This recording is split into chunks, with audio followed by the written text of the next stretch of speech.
porque ese es un trabajo, ¿no? Extemporáneo solo del examen. Entonces, yo espero verlos a todos porque la próxima semana tenemos clase presencial.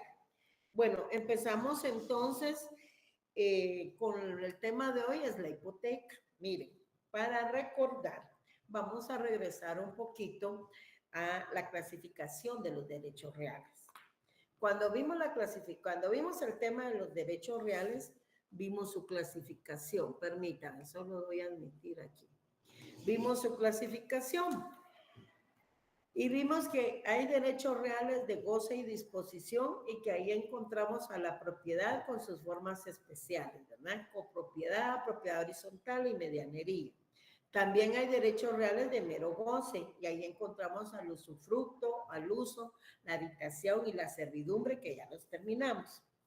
Y ya también tuvimos claro que cuando hablamos de los derechos reales de mero goce, pues nos estamos refiriendo a gozar de los frutos que produce un bien, pero no olvidemos que ese bien es ajeno, le pertenece al nudo propietario. Esos son los elementos que encontramos, elementos personales en los temas de usufructo, uso y habitación. Nudo propietario y usufructuario. Nudo propietario y habitacionista, nudo propietario y usuario, ¿se recuerda?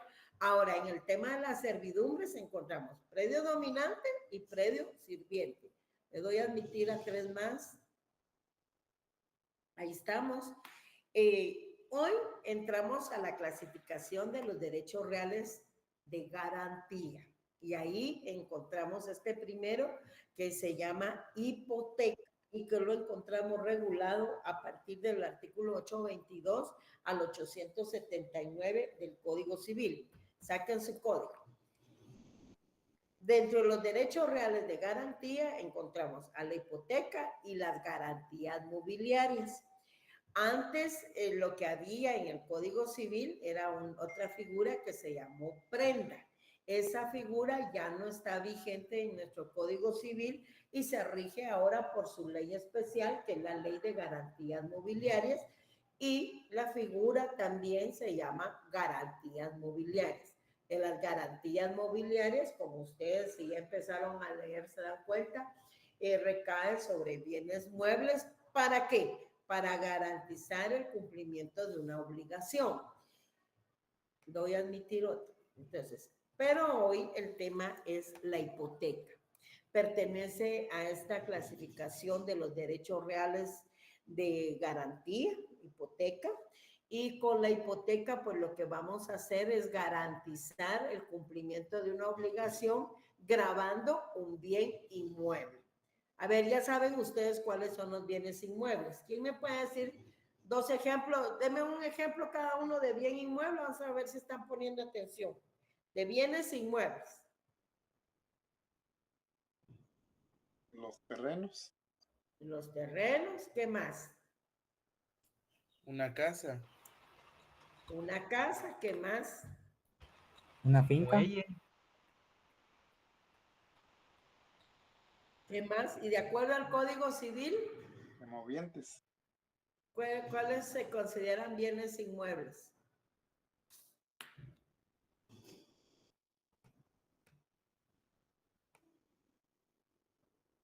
¿No recuerdan la clasificación de los bienes inmuebles regulada en el Código Civil? Si eso ya hasta lo evaluamos. Los semovientes también es parte de...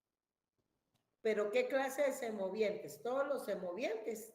No, el ganado que se usa para trabajar o para explotar. Exacto, sí, el ganado que está al servicio de una finca, ¿verdad? ¿Qué más? El suelo y el subsuelo. ¿Es bien inmueble? ¿Sí? Que se encuentren en una superficie o dentro de la tierra. ¿Qué más? Ahí tienen en el 445 el listado de bienes inmuebles. El suelo, el subsuelo, el espacio aéreo, las minas que se encuentran, las aguas que se encuentran en la superficie de dominio de la tierra, los árboles y plantas, pero mientras estén unidos a la tierra, los frutos no cosechados, etc. Ahí en el 45 tienen el listado de bienes inmuebles, no solo son las fincas, los terrenos, las casas, los departamentos o los edificios, ¿verdad? Bueno, entonces repito que cuando grabamos un bien inmueble para garantizar el cumplimiento de una obligación, entonces estamos ante la hipoteca. Por ejemplo, ustedes van a comprar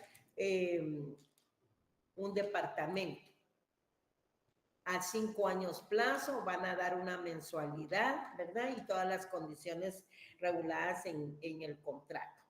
Pero deben de garantizar con un gravamen. En este caso, si el gravamen recae sobre un bien inmueble, se llamará hipoteca.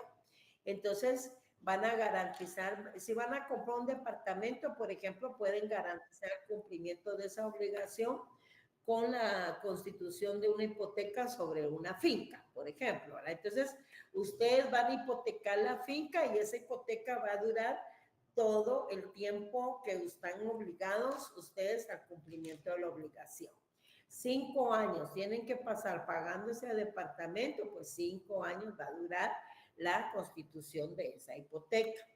Entonces, aquí vamos a encontrar 2 elementos personales. Un acreedor hipotecario, que es la persona cuyo favor se constituye la hipoteca, y el deudor hipotecario, que es quien contrajo la obligación y tiene que garantizar el cumplimiento de esa obligación. ¿Me explico? Ahora bien, ¿cómo se va a constituir? En el caso de la hipoteca, debido a que se constituye se constituye un gravamen sobre un bien inmueble, pues definitivamente tiene que hacerse constar en escritura pública. Y esa escritura pública, el testimonio de esa escritura pública debe ser inscrito en el registro de la propiedad. Vean ahí el artículo 1125, numeral 2, y el artículo 1576 del Código Civil. En el artículo 822 del Código Civil encontramos la definición de hipoteca. Y en cuanto a las formalidades para constituirla, fíjense que como se trata de una hipoteca, y están grabando un bien inmueble que les pertenece, porque solo se pueden hipotecar bienes que son de su propiedad. Ustedes no pueden hipotecar el inmueble del vecino, ¿no? Entonces, solo pueden hipotecar las cosas que son propias, y ahí lo tenemos en el artículo 855. Otra característica de la hipoteca es que su aceptación y su constitución deben ser expresas, ¿verdad? Entonces, si se constituye hipoteca en primer lugar sobre la finca tal, folio tal, libro tal, y acepto expresamente, o sea, ustedes como deudores aceptan expresamente la constitución de hipoteca sobre su inmueble. No aquello de que yo pensé que estaba hipotecado, o yo pensé, me imaginé que habías aceptado la hipoteca. Tiene que ser expreso, y eso significa que debe constar una cláusula en la escritura pública en donde ustedes como deudores, en primer lugar, aceptan que se constituye hipoteca sobre el bien inmueble que están dando, ¿verdad? Que van a grabar. Y tiene que ser en forma expresa, o sea, por escrito, ahí mismo en el contrato. ¿Quiénes pueden hipotecar? Pues solo puede hipotecar el que puede enajenar, ¿verdad? Y puede enajenar únicamente el que tiene la propiedad sobre el mismo. Ahora bien, si se trata, como en la copropiedad, de la propiedad horizontal, de hipotecar un predio común, ese no puede ser hipotecado si no es con el consentimiento de todos los propietarios o copropietarios en su caso. Y puede hipotecarse, pero los derechos de la parte alícuota que tienes sobre ese bien, pero es solo sobre tu derecho, no todo lo de todos los propietarios, a menos que todos los propietarios pues manifiesten en forma expresa que están de acuerdo con la constitución de esa hipoteca. Leamos por favor el artículo 822, Código Civil. Stephanie, ¿va a leer? Buenas tardes, licenciada. Sí, ¿Sí? Stephanie, permítame, va a leer el 822 y por favor, Miriam, me va a hacer el favor de leer el 841.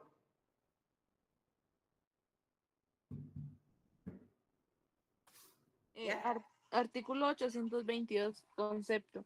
La hipoteca es un derecho real que grava un bien inmueble para garantizar el cumplimiento de una obligación. Ahí está la definición, esa la tienen en su primera columna de su guía conceptual número 58 y creo que es una definición bastante clara que no da lugar a dudas, ¿verdad? Repito, sus elementos personales, un acreedor hipotecario y un deudor hipotecario. Veamos ahora que su aceptación y su constitución tienen que ser expresas. Como les repito, no es aquello de que yo me imaginé, yo pensé, yo creí, ¿verdad? Que eso era suficiente, que no lo tenía que... No. Tiene que manifestar expresamente. Y si se hace expresamente es porque es por escrito dentro del contrato que va en la escritura pública. Entonces, expresamente indican que para garantizar el cumplimiento de la obligación contraída van a constituir hipoteca sobre el inmueble identificado como la finca tal, número tal, del libro tal de Guatemala, ¿verdad? Y que acepta expresamente la hipoteca constituida con ese objetivo. Bueno, vamos con el 841, por favor, que ya lo asigné.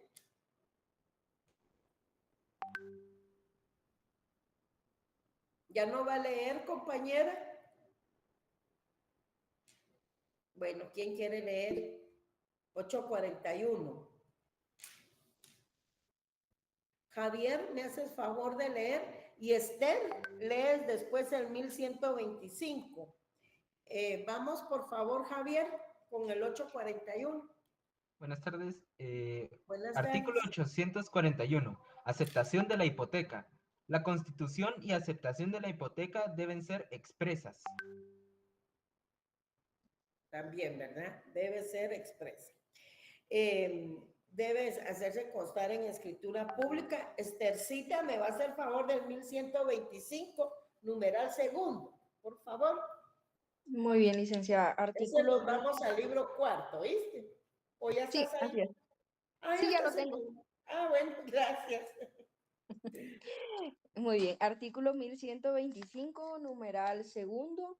Los títulos traslativos de dominio de los inmuebles y en los que se constituyan, reconozcan, modifiquen o extingan derechos de usufructo, uso, habitación, patrimonio familiar, hipoteca, servidumbre y cualesquiera otros derechos reales sobre inmuebles y los contratos de promesa sobre inmuebles o derechos reales sobre los mismos. Ok, gracias.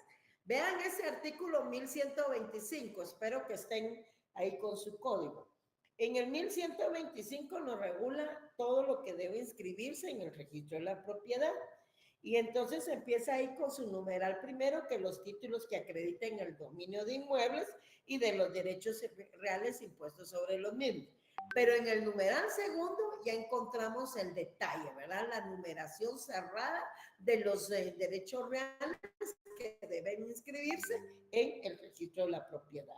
Bueno, vean que estos dos artículos es bien importante para tener claro el tema de los derechos reales. Ahora quiero a alguien que lea el artículo 1576. Por favor, ahí ya nos vamos hasta el libro de las obligaciones. El quinto, 1576. Ángel Galvez. Sí, licenciada. Gracias, Ángel. Artículo 1576. Los contratos que tengan que inscribirse o anotarse en los registros, cualquiera que sea su valor, deberán constar en escritura pública. Sin embargo, los contratos serán válidos y las partes pueden compelerse recíprocamente al otorgamiento de escritura pública, si se establecieran sus escritos esenciales por confesión judicial del obligado o por otro medio de prueba escrito. Ajá, requisitos esenciales. Bueno, entonces debe constar en escritura pública, ¿verdad? No es, ¿te acordás que aquel día dijiste que me ibas a hacer un préstamo y yo te iba a dar en garantía, iba a constituir hipoteca mi casa. Eso no es así, ¿verdad? De que, ¿te acordás? Porque miren, como somos caballeros, cumplimos nuestra palabra. Aquí no, son derechos reales.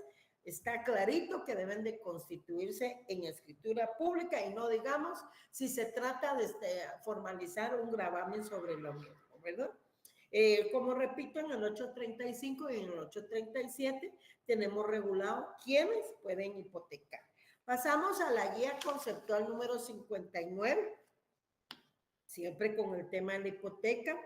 Hay bienes que no se pueden hipotecar y hay una prohibición expresa.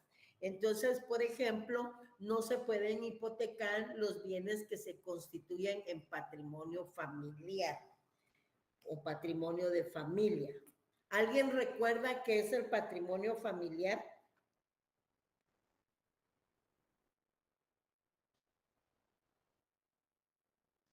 ¿Y eso que aprobaron Civilú? No se recuerda.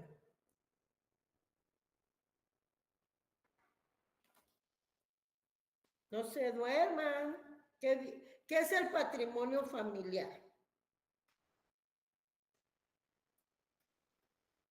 ¿Sí se recuerdan que lo vimos? Son los que, si no estoy mal, son los que se destinan como para proteger y sostener a la familia.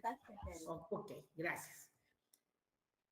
Son todos aquellos bienes que se destinan y se constituyen en patrimonio familiar. ¿Para qué? Para la protección de la familia y sostenimiento del hogar. Y por eso es que esos bienes tienen características especiales. ¿Se recuerdan? No se pueden gravar, no se pueden hipotecar, no se pueden enajenar, porque tiene dos propósitos específicos: la protección de la familia y el sostenimiento del hogar. Entonces, los bienes, mientras esté constituido el patrimonio familiar, esos bienes que se destinan para la constitución del patrimonio familiar no pueden ser hipotecados, ¿verdad?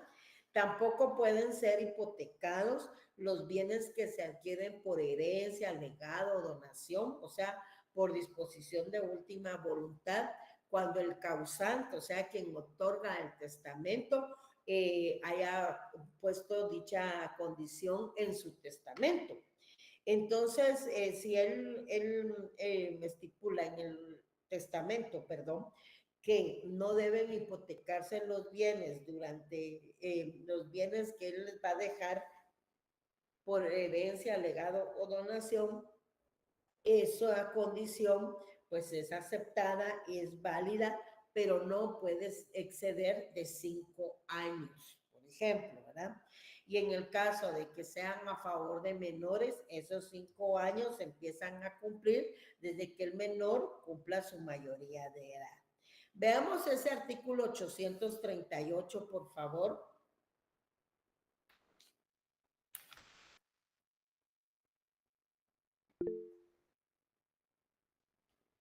Estercita, gracias.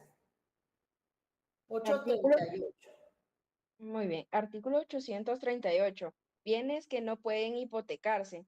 No podrán hipotecarse, primero, el inmueble destinado al patrimonio de familia. Segundo, los bienes adquiridos por herencia, legado o donación, cuando el causante haya puesto dicha condición, pero ésta no podrá exceder el término de 5 años. Para los menores de edad, dicho término se cuenta desde que cumpla la mayoría de edad. Muy bien. Entonces, recuerden, ahí tienen en el artículo 352, en el artículo 352 del Código Civil, tenemos el concepto de patrimonio familiar. Oigan esto, 352 Código Civil, se supone que ya lo deberían de saber porque ya lo estudiamos, ya aprobaron Civil 1. Bueno, no todos porque hoy es la retrasada, ¿verdad?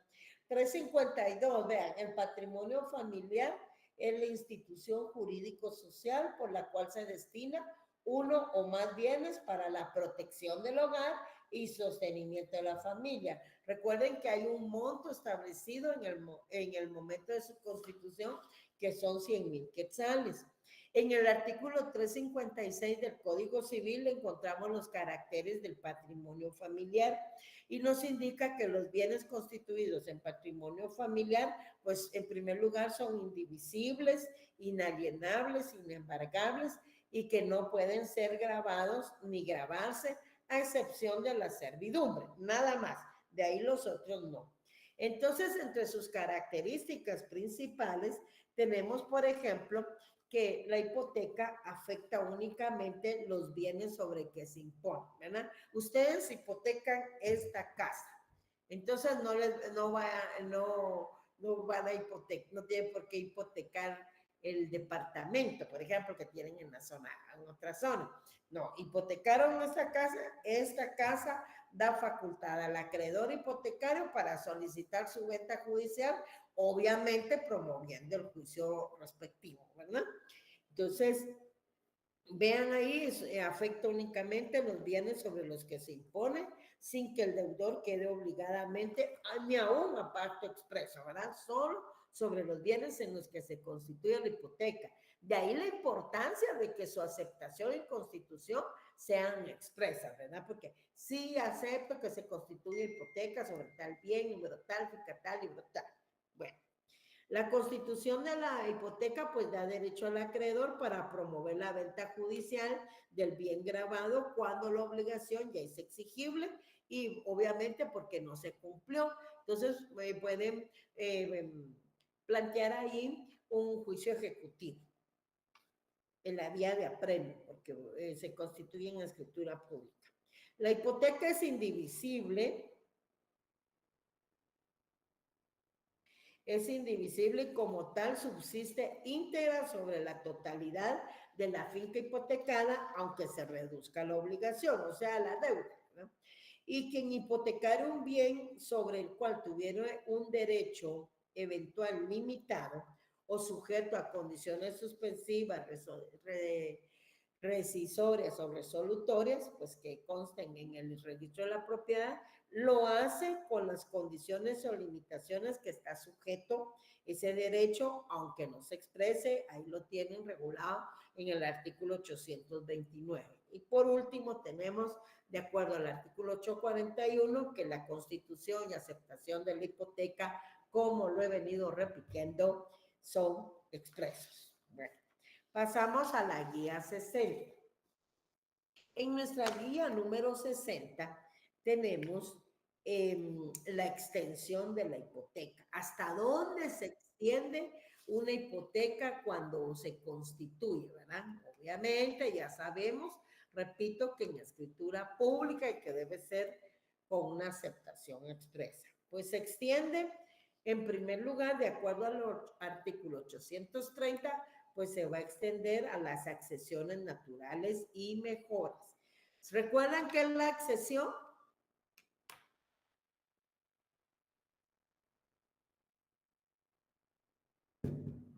Y acabamos de pasar el primer parcial, muchachos. El terreno que se agrega por desprendimiento, se le agrega. ¿Será eso la accesión? La accesión es como una forma de adquirir, hacerse propietario de algo. O sea, eso es cuando lo adquirís por medio de la naturaleza. O sea, cuando un cauce se desboca y se une a otra parte del terreno, tú puedes adquirir esa parte.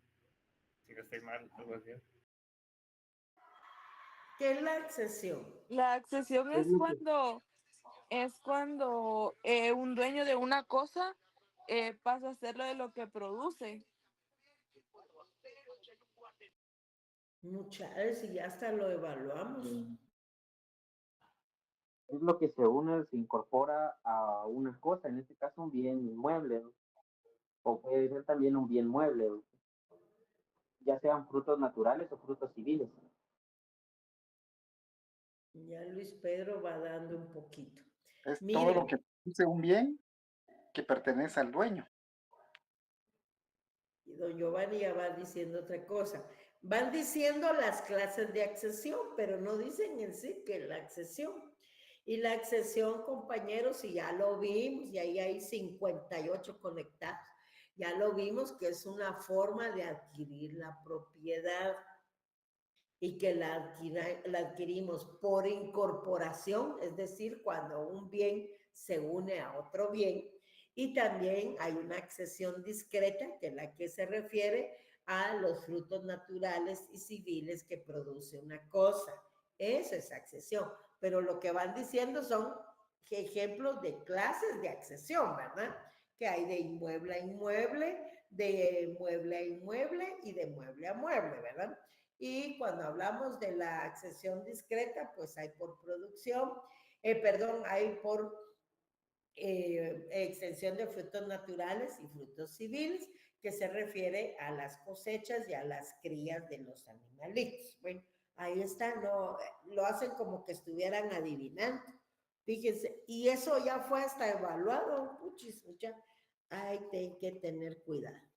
Bueno, entonces, cuando se incorpora, aquí estamos hablando de inmuebles, cuando un bien se incorpora a otro, pues es un modo de adquirir la propiedad por medio de la accesión.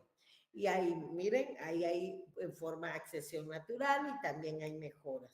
También se extiende a los nuevos edificios que el propietario construya y a los nuevos pisos que levante sobre los edificios hipotecados, ¿verdad? Como les digo, solo recae sobre el bien que se da en garantía.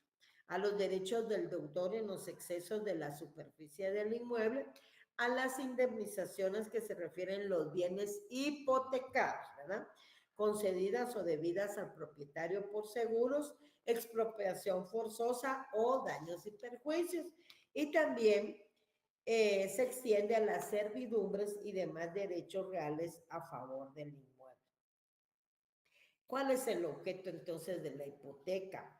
¿Cuál es el contenido? ¿Para qué sirve? Pues en primer lugar ya debemos de tener claro a estas alturas que es un derecho real de garantía. Esa es la otra categoría, ¿verdad? ¿Y para qué sirve?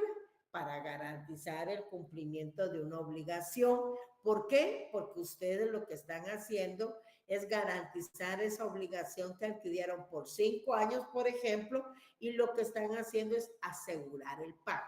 Ustedes deben de entregar, por ejemplo, mensualidades de 1,200 quetzales.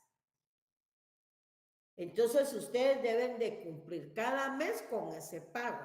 Si incumplen, entonces el acreedor viene, solicita la venta judicial del inmueble. ¿Por qué? Porque ustedes incumplieron. Y ahí está entonces la hipoteca que se dio en garantía grabando un bien inmueble. ¿Por qué? Porque a ustedes les surgía garantizar que esos 5 años van a cumplir con obligación.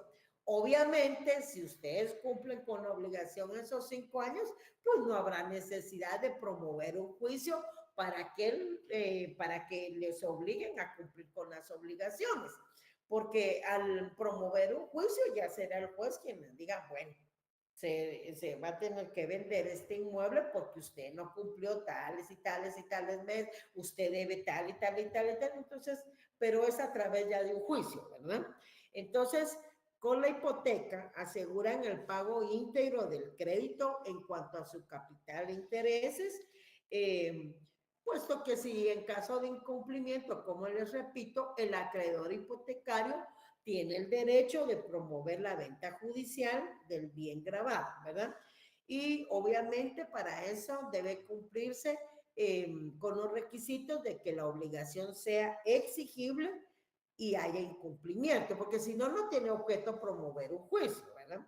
Ahí lo tienen regulado en todos los artículos 824, 826, 849 y 850. Que no olviden de ustedes, después de terminar la clase, deben de leer el articulado. Por eso es que se termina un tiempecito, tienen ahí para que ustedes lean el contenido, o sea, la regulación legal de cada una de las figuras.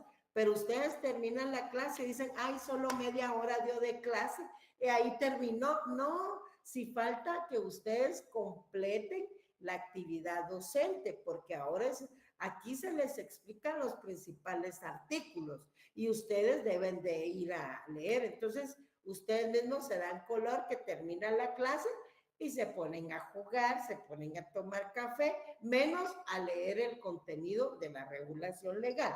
Y después preguntan un día antes, miren cuál es el contenido para el examen, porque un día antes, si bien nos da, y si no en la mañana, ustedes están preguntando, hoy es el examen de civil, ¿sobre qué viene? ¿Me pueden mandar los materiales? Etcétera.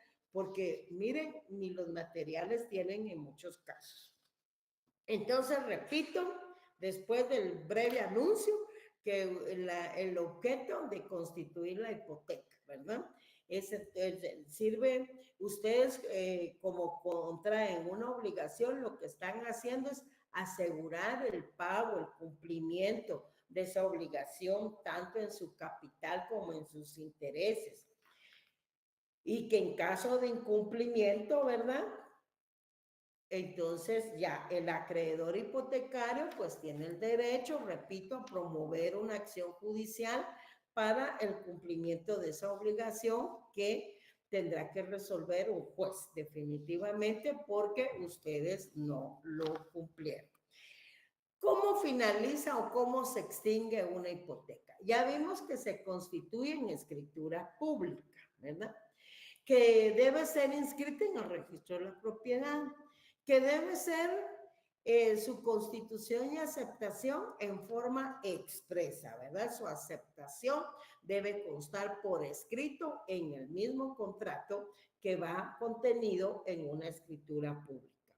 Entonces se extingue en primer lugar y lógica jurídica aquí por el pago. Si ustedes pagan y cumplen con su obligación, pues no hay necesidad de promover un juicio. Ahí se extingue la hipoteca. Bueno. Pero también hay formas en que se extingue la obligación. Con el pago están cumpliendo. Pero ya en el libro quinto del Código Civil encuentran formas para extinguir las obligaciones. Y ahí es donde encontramos la compensación, la novación, la remisión, la confusión y la prescripción. En cuanto a la prescripción, ya sabemos que es,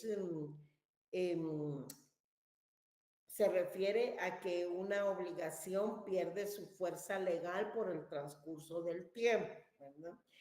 Cuando hablamos de la compensación, pues ahí lo que sucede es que hay dos personas que simultáneamente, acreedor y deudor, pues son acreedores y deudores de la misma persona. Entonces, como la misma le debe a la otra, compensan ahí la obligación. Tú me debes, entonces yo te pago, pero como tú me debes también, pagamos y compensamos. Ahí lo tenemos en el 1469. ¿Alguien quiere leer el 1400? Leamos primero el 1380, que es el pago. Y después vamos a leer cada figurita para que tengan la idea. 1380.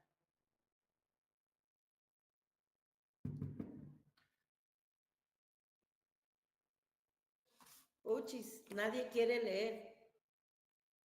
Artículo 1305. Pedro, por favor, Pedro, gracias. 1380, Pedrito. Artículo 1380. El cumplimiento de la prestación puede ser ejecutado por un tercero, tenga o no interés, y ya sea consintiendo o ignorándolo el deudor. El deudor, vale. Veamos el 1384. Léelo, Pedrito, por favor, porque los demás no quieren leer. ¿Cuál mencionó, licenciado? El 1384. Ya leíste el 1380, ¿verdad?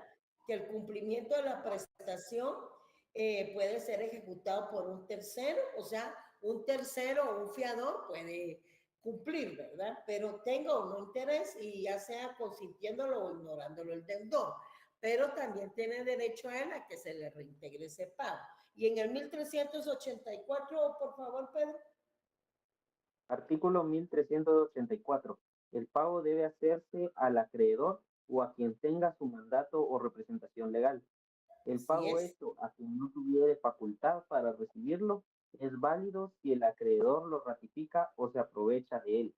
Ok, o sea que por eso, para evitar problemas, porque también hay que promover un juicio ahí, debe pagarse al acreedor, ¿verdad? Porque si no, después las malas interpretaciones. Vamos ahora, necesito 1, 2, 3, 4, 5 personas voluntarias para que veamos las figuritas de la compensación, la innovación y todo. Vamos a ver, Stephanie, vas a leer el 1469.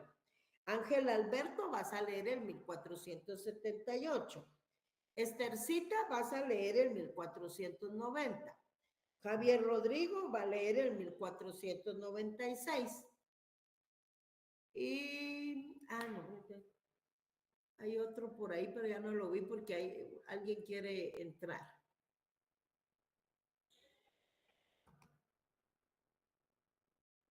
Vamos a ver quién más podemos aquí. No sé quién más pidió porque Javier Rodrigo, no me sale quién más. Hay otro por ahí, pero no sale.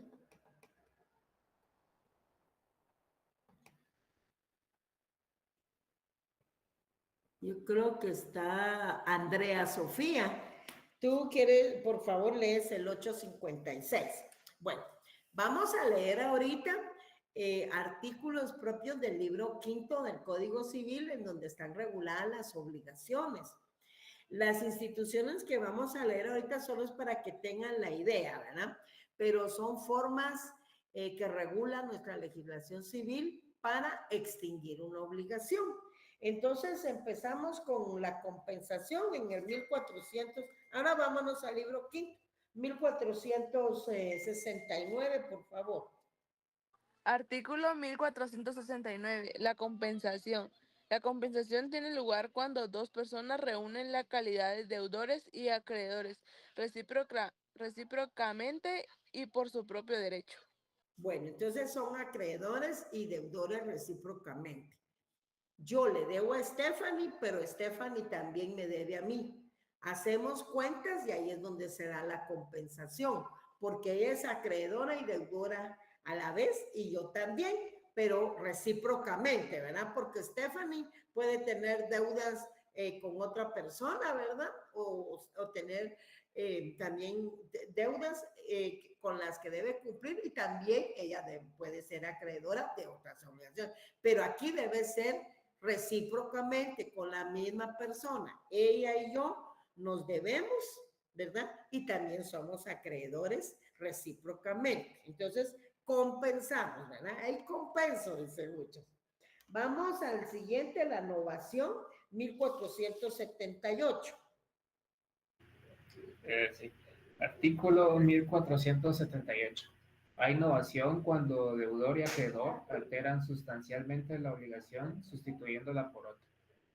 La innovación no se presume, es necesario que la voluntad de efectuarla resulte claramente del nuevo convenio o que la antigua y la nueva obligación sean de todo punto incompatibles. Incompatibles. Bueno, ¿qué sucede ahí?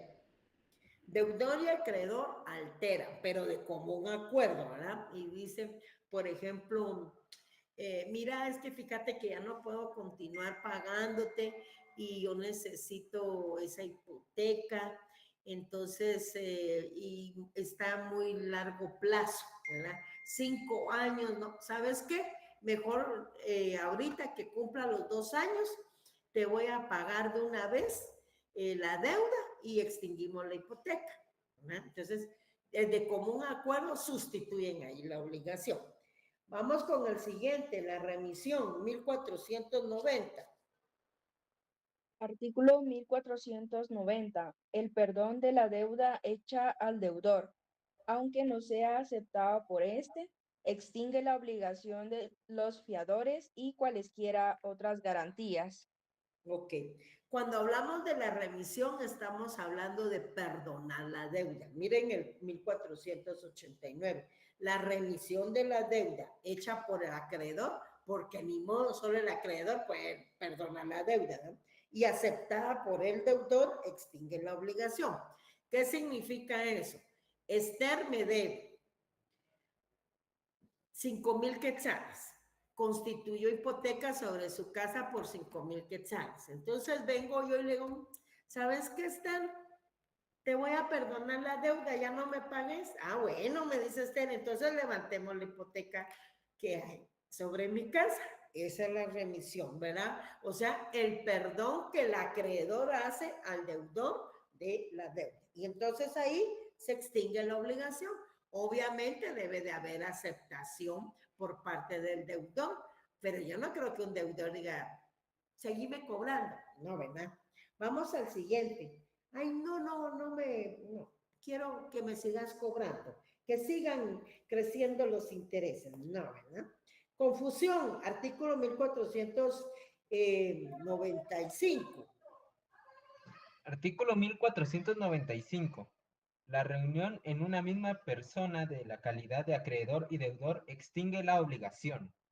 Ahí una misma persona. Es lo que suele suceder, por ejemplo, con los impuestos, ¿verdad? Tú eres acreedor de uno, pero a la vez eres deudor. Y es ahí, miren, a diferencia de la compensación, en donde hay dos personas y se deben y son deudores y acreedores recíprocamente, aquí en una sola persona. Bueno, me deben y yo también debo, yo mismo. Bueno, vamos al siguiente. Ah, bueno, esta se llama confusión. Y volvemos ya a nuestro libro segundo, artículo 856. Creo que todavía lo asigné, ¿verdad? 856. Prescripción de la hipoteca. La obligación garantizada con hipoteca prescribirá los 10 años contados desde el vencimiento de la obligación o de la fecha en que se tuviere como vencido en virtud de lo estipulado. Ok, bueno. Por el transcurso del tiempo pierde entonces fuerza la obligación. Entonces, pero va a prescribir a los 10 años, ¿desde cuándo? ¿Desde cuándo nos indica el Código Civil? ¿Desde cuándo se cuentan esos 10 años? Contando desde el vencimiento de la obligación o de la fecha en que se tuviera como vencido en virtud de lo estipulado. Exactamente, ahí está. Gracias, Pedro. Entonces, vamos entendiendo, ¿verdad? Con el pago se cumple y es la vía normal. Con las otras figuras de innovación, compensación, remisión, prescripción, se extingue, ¿verdad? Ok, vamos a la siguiente. Tenemos entonces en la guía 61 siempre el tema de los derechos reales y qué pagos se van a hacer con el remate del bien. Ahí, miren, no hay pierde. En el artículo 850 tenemos claramente enumeradas las obligaciones con las que se deben cumplir. Es decir, qué pagos vamos a hacer al vender el bien hipotecado. Estamos hablando de una venta judicial. Si se hizo la venta judicial es porque se promovió un juicio y hay una resolución firme de juez competente.